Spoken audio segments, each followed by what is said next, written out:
heard from Mr. Sessions. What would be the pleasure of the council?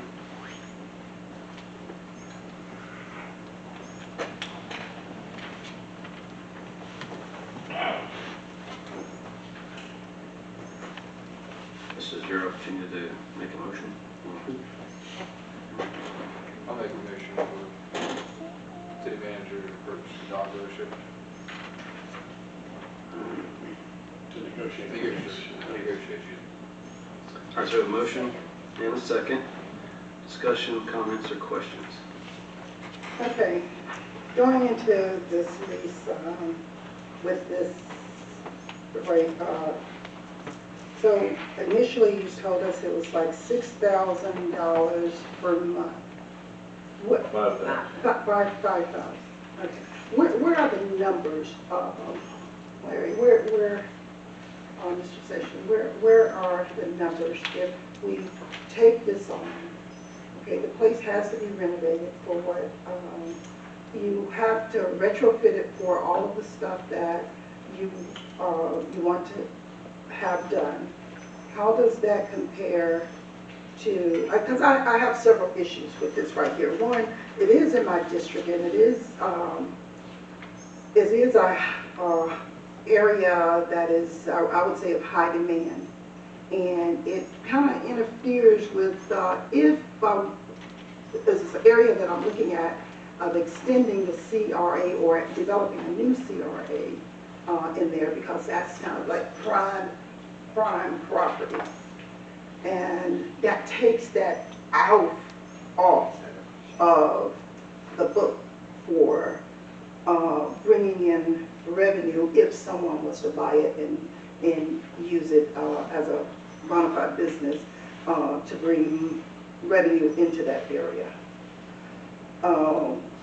We don't have anything, I don't know, I didn't see anything in here in writing as to the expenses that would be incurred, that we would incur just by moving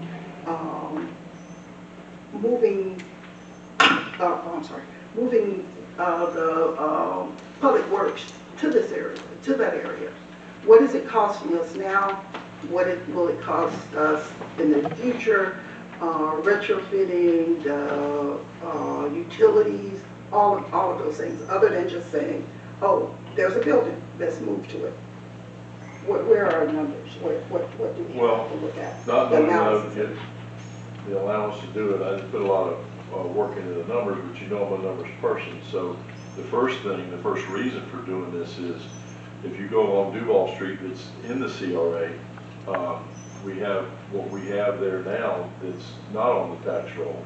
So that'll put more things actually into the CRA that we have functioning at this point. So moving the old water plant and the green building there across from Hale Park into the CRA district, that'll help us move forward with our Heritage Square process and developing that into a local place for events and things like that to happen without having all of our trucks and fire hydrants laying around and things like that in the middle of what we're trying to do really nice with Heritage Square. So by taking it and putting it back on the tax roll, and it's within the CRA, the only thing that I would leave would be the metal building there and make public bathrooms right there for 4 of those events. And moving it out to the Dodge place, it keeps it on the tax roll by leasing it. And we would have to do some retrofitting and things like that. But right now, with everything laying outside, and I really don't, nothing bad about H2O at this point, but they just have to work with what they have to work with. So it's not really organized there now. But in this building, we have a lot of interior space that has rooms in it already that you can use for electrical supplies, for gas supplies, for plumbing supplies, so that you could actually get those departments set up. So I don't think it'd be a whole lot of retrofitting at all. The only big cost that I see of anything would be putting a fence around it and and securing our vehicles at night. And we would be reopening Horn Street off of 5th Street, which would help us go to and from the backside of the property and not have to come off of 90. So it's a place that's actually in the CRA right now, putting on the tax rolls versus a place that might be in the CRA, but it would still be in the tax rolls. And that's my reasoning for it. And mainly is the size and the ability, what we can do with that building. So, you know, you have a CRA that's functioning, that when the maps were drawn, the way they were drawn, it left out particularly areas that was a blight, and now the possibility of these areas having an opportunity to maybe do something like Heritage Park or that heritage area. But then when we go and take this building off, you take all the way down 90, going back toward that industrial park. All of that has potential to bring in if we build, extend, or get a new CRA and extend. But when you take this off and just move that from one area to another area, saying, oh, you don't deserve to have a nice area like we have over here. You take that off of the roll. I'm not, because, you know, you don't have any numbers, but you know, anecdotally, you know that we will save money. I need figures. I need to know how much this is going to cost. We don't have money to fix our roads, but we have this money to move all of this over and not, and just not, it seems like everything that we're doing is spending money for, trying to figure out how to say it, for the city, but not for what the people need, like these road repairs, putting aside money for the infrastructure. We haven't done anything toward that, but we have down here, especially at this meeting, lots of ways to spend money, but nothing on infrastructure. And bringing it back around to using that building. I just prefer that building, that they sell that building to a business and let that help us bring revenue to our city, to that area. We start working on building up that area, and we find another place, find somewhere and build from scratch. We look for grants, just like that's what we're saying. We do everything. Let's look for a grant. What about the areas that out there that's, you know, what we got there? No, I won't call it a roundabout, but not. What is that? On the outskirts that we have on the outskirts that going on 49 out there, right at the city limit. Space out there. Can we see if we can get something out there and build from ground up? You talking about that industrial park out there? But now, it's where we have built that road that comes around, and we have did all this, The only thing that's in the city limits is from the sheriff's department out toward the country road. The other part back the other way is not there yet. We haven't put water there yet, it's just not ours. So it's not ours. So, you know, I wasn't discussing the CRA issue, I was just discussing trying to get all the public works in one place and put something back on the tax roll. And I'm pretty sure I have a buyer for both of those properties.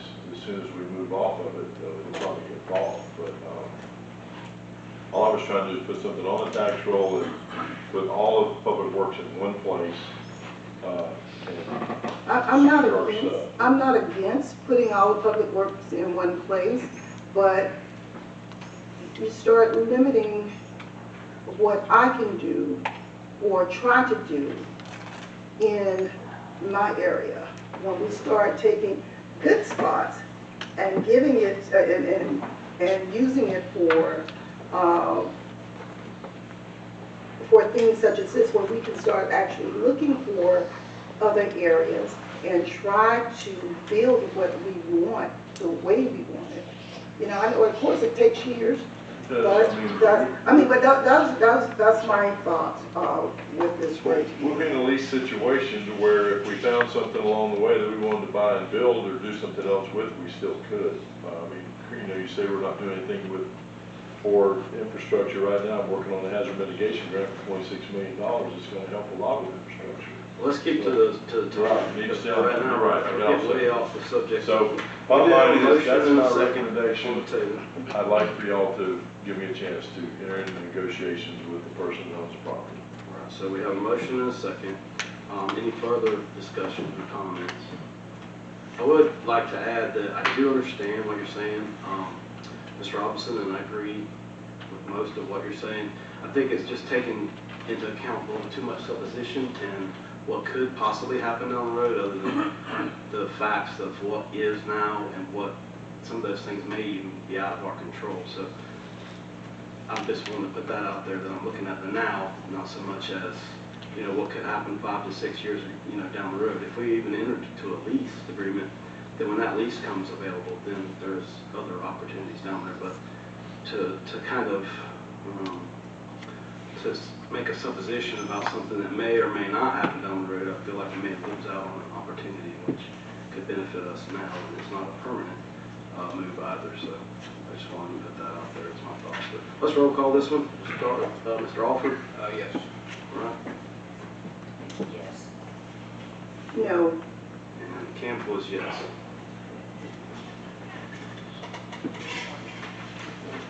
All right, moving on, Mr. Sessions, to item B. I'm going to discuss the court cancel action on the bid for Heritage Park Gardens roof replacement.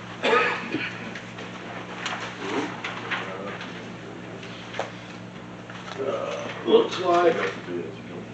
yeah, if you want to go over the bids. So we did an RFP 2025 for Heritage Park and Gardens roof replacement.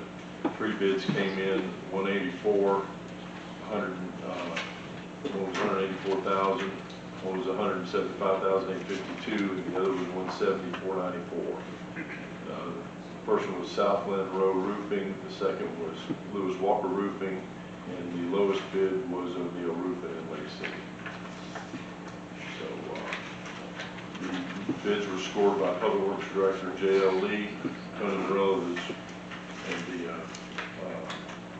building inspector, 25 Parks and Rec, Jason Curie, and the assistant director, Alden Rosen, and they all recommended the bid of $174.94 to redo the roof at the Heritage Park Gardens. Yeah, for the record, that's Alden Rosner too. That's a typo on there. I'll make sure you guys get that right. Sorry about that, Alden. So just for the record as well, can you state where those funds are coming from to pay that money, not from the... The CRA is going to Thank give you. us the money to do that. Yes. Okay. Just wanted to make sure that everybody understood that's on the record, that it's not city funds, it's the CRA board. The CRA funds that are paying for that. All right, you've heard from Mr. Sessions. Will be the pleasure of the council. Make a motion to award the bid to O'Neill Roofing. Second. All right, we have a motion and a second. All in favor? Aye. Opposed, like sign? All right. Item number C, Mr. Sessions. We can,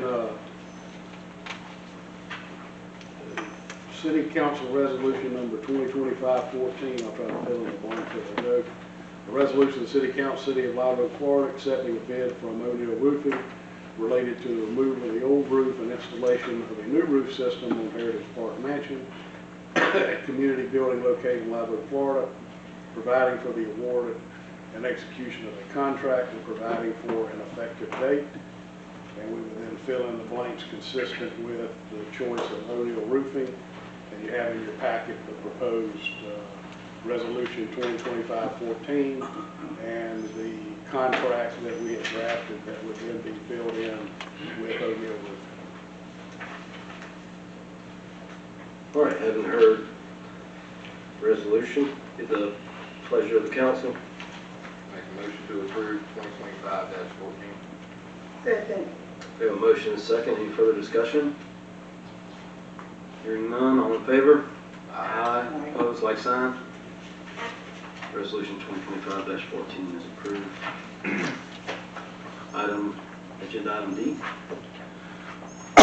Resolution number 2025-20, a resolution of the City Council of the City of Live Oak, Florida, providing for the adoption of a non-discrimination policy pursuant to Title VI of the Civil Rights Act of 1964 and Civil Rights Act of 1992, providing for the adoption of assurances to the Florida Department of Transportation pursuant to Section 9 of Order 1050.2A of the U.S. Department of Transportation, providing for severability, providing for conflicts, and providing an effective date.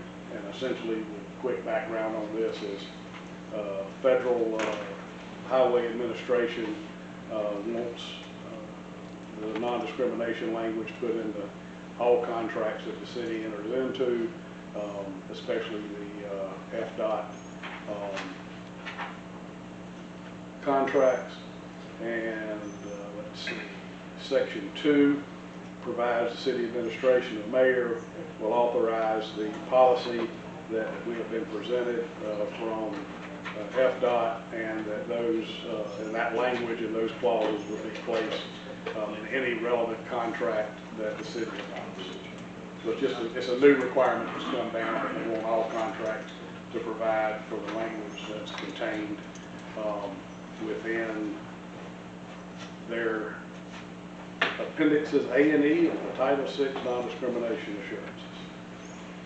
All right, thank you, Mr. Kennon. I make a motion for resolution 2025-20. So a motion and a second. Any discussion? Hearing none, all in favor? Aye. Opposed, like sign. Resolution 2025-20 is approved. Agenda item E. City Council Resolution number 2025-21, resolution of the City Council of the City of Live Oak, Florida, amending the adopted position description of the Planner 1 position, repealing all resolutions in conflict, providing severability, and providing for an effective date. All right. So you've heard from the attorney. Pleasure of the council. If you have questions, I can have George explain. Yeah, we'll do that after we have a motion, hopefully in a second. Make a motion for 2025-21. We have a motion. Second. Second discussion, questions? Hearing none, all in favor? Aye. Opposed, like sign? We'll roll call it, I didn't know that you're.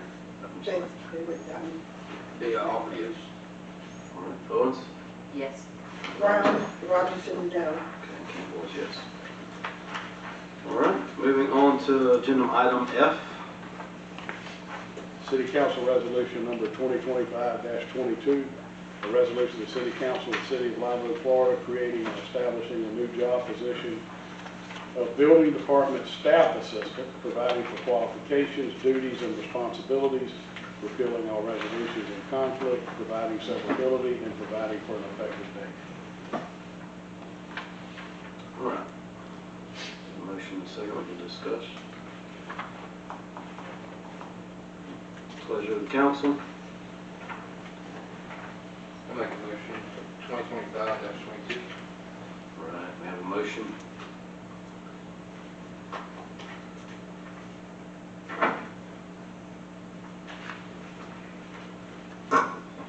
Hearing no second, is this an item that we must address this evening?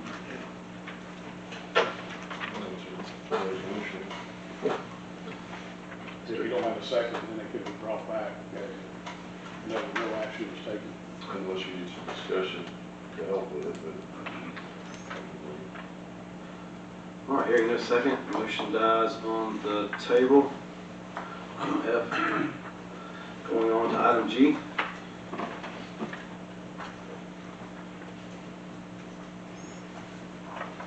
City Council Resolution number 2025-23, a resolution of the City Council of the City of Live Oak, Florida, authorizing the execution of a maintenance agreement with the State of Florida Department of Transportation and the City of Live Oak, Florida, and providing for an effective date.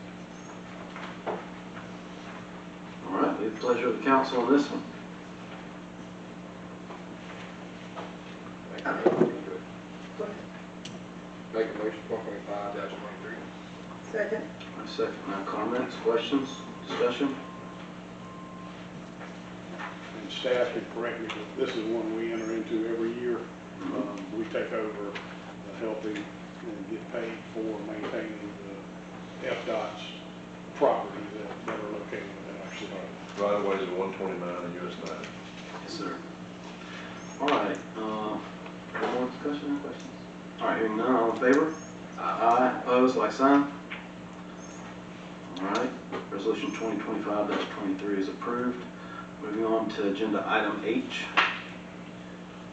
City Council Resolution number 2025-24, a resolution of the City Council of the City of Live Oak, Florida, authorizing the execution of a consent to assignment and assumption of obligation and providing for an effective date. I make a motion that we take council action on resolution 2025-24. Okay, we have a motion and a second. Discussion? Thanks, Mr. Alford. Hearing none, all in favor? Aye. Opposed, like sign? 2025-24 is approved. Agenda item I. City Council Resolution number 2025-25, a resolution of the City Council of the City of Live Oak, Florida, authorizing the execution of amendment number 1 and amendment number 2 with Operations Management International, Inc., OMI, associated with stormwater planning services for the city and providing for an effective date. The pleasure of the council. I make a motion that we discuss with possible council action on resolution 2025-25, authorizing the execution of amendment number 1. Second. And number 2. And number 1 and number 2 with the OMI. All right, have a motion Second. and a second. Discussion. Yeah. Go ahead. This $26,000 right here. 26 million. That was 26,000, that's, It's for that hazard mitigation grant. right. Oh, But no, that was, the amendment my- was my- 20, Yes, it's for that. Right. so we're paying that regardless. If we don't get the grant, we still have that to pay. We do, but